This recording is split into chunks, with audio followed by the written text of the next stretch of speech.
ये इस युग का सौभाग्य रहा कि इस युग में गुरुवर जन्मे, और ये हम सब का सौभाग्य रहा कि गुरुवर के युग में हम जन्मे।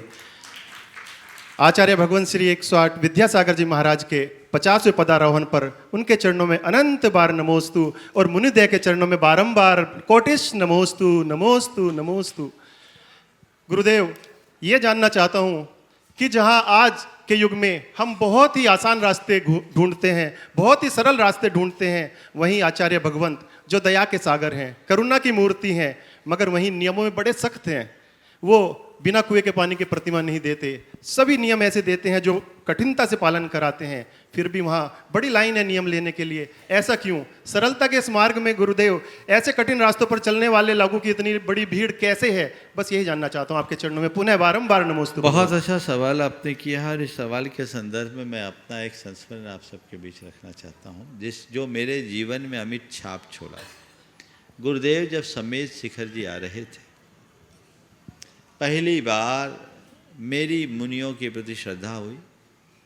यद्यपि मेरे बोर्ड एग्जामिनेशन का टाइम चल रहा था, पर मैं 4 दिन तक सारी पढ़ाई लिखाई छोड़कर केवल गुरुदेव में ही रमा रहा, और जीवन में पहली बार 20 किलोमीटर पैदल चला।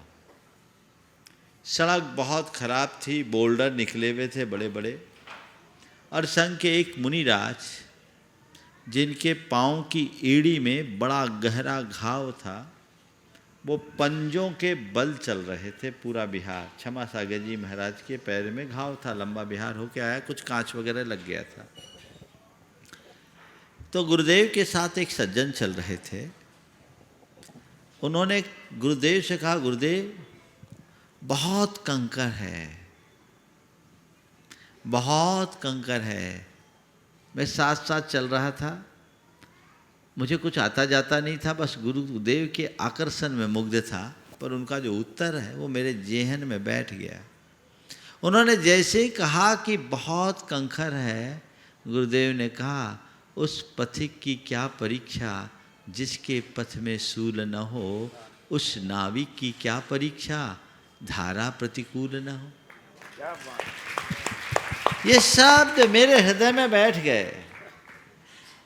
दरअसल कठिनाइयां ही जीवन का उत्थान कराती है, चुनौतियां ही उपलब्धि के मुकाम तक पहुंचाती है। सरलता तो हमारे रास्ता में रुकावट लाती है। अगर हमें ऊंचाई को छूना है तो अपनी सब प्रकार की चुनौतियों का सामना करना ही पड़ेगा। एक पेड़ में फूल और फल कब लगते हैं? जब धूप, गर्मी, बरसात, आंधी, तूफान सबको पेड़ सहता है तब।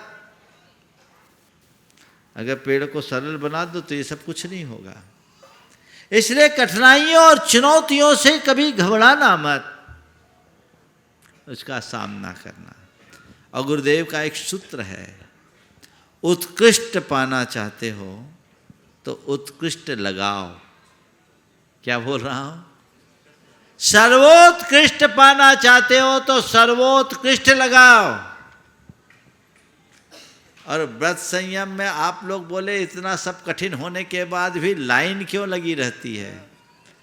मैं आपसे पूछता हूं, बाजार में आप जो अभी शर्ट पहने हो, है ना, अब मुझे दिख नहीं रहा ब्रांडेड है कि नॉन ब्रांडेड है।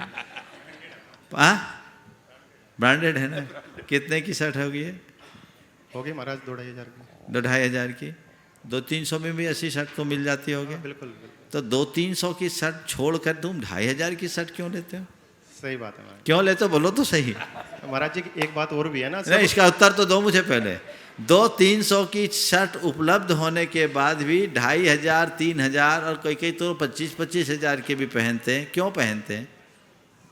नाम आ जाता है महाराज जी ब्रांड का, और आदमी की एक जो मानसिकता है ना वो उसी हिसाब से रहती है कि भाई उसके दिमाग। बस मैं इसको संशोधित करता हूँ, ब्रांड का नाम नहीं है, ये उसकी प्रामाणिकता का प्रमाण है। बहुत सुंदर महाराज जी। तो जैसे हमें अच्छा लेना है, क्या लेना है? अच्छा लेना है। तो अच्छा लेने के ख्याल से, भाव से सस्ती चीज सुलभ होने के बाद भी व्यक्ति अच्छी चीज लेता है, महंगा होने पर भी उसे सस्ता समझता है। ऐसे ही अन्यत्र व्रत नियम सुलभ होने के बाद भी हमें सही व्रत लेना है, सही नियम लेना है, इसलिए कठिन होने पर भी लाइन लगी रहती है। समझ गए? बहुत बढ़िया महाराज जी, ऐसे ही उत्कृष्ट आकर्षण हमारा भी आपके चरणों में बहुत बना रहे। सुंदर। नमो